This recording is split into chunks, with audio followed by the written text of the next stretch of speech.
There is a reality we have to come to terms with. Look at me, please. And I'm very serious. I know there will be a lot of laughing, but just laugh and let your spirit be here. Praise God.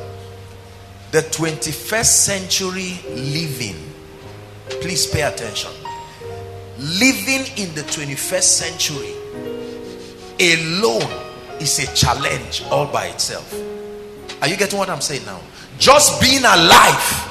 I know that we have taught and people have said it that we are the most fortunate generation. I believe that.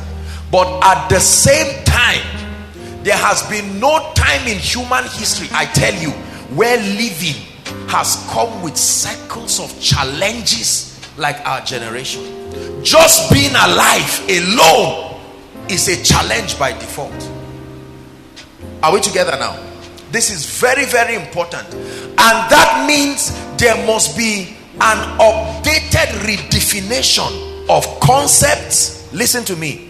Ideas, redefinition of paradigms and strategies as regards living, as regards family life. Not necessarily a veering off of God's standard, but a redefinition of our approach. Are you getting what I'm saying now?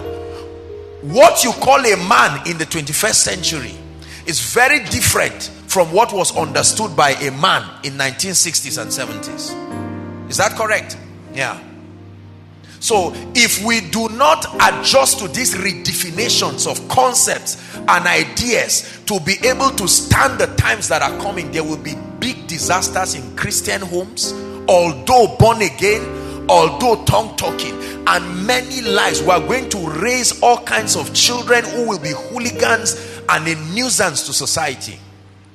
I have observed personally now, and if there are, we have a number of children here, some very small, some maybe in their teenage, but I have observed with shock, most young people from within the ages of, let's say, 19 down to 13, that generation has been violently captured by the devil. That 19 to 13, I don't know what happened to that generation of young people, but there is a disaster.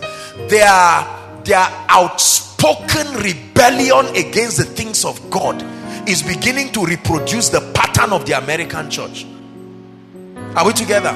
Yeah.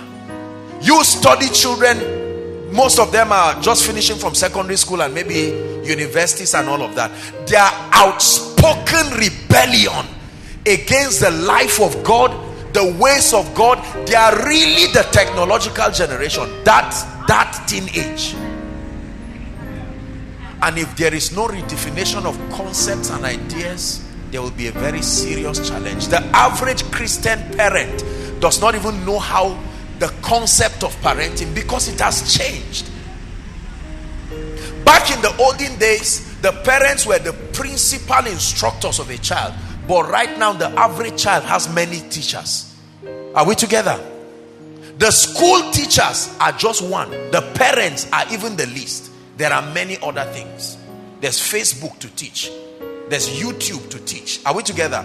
Gone are the days where you can off a television and say, sit down and read your book. You off a television, he switches it on his device. Think about that. The advancement in technology is a double-edged sword. It's made certain destinies and created potentials for the destruction of others. So I really would want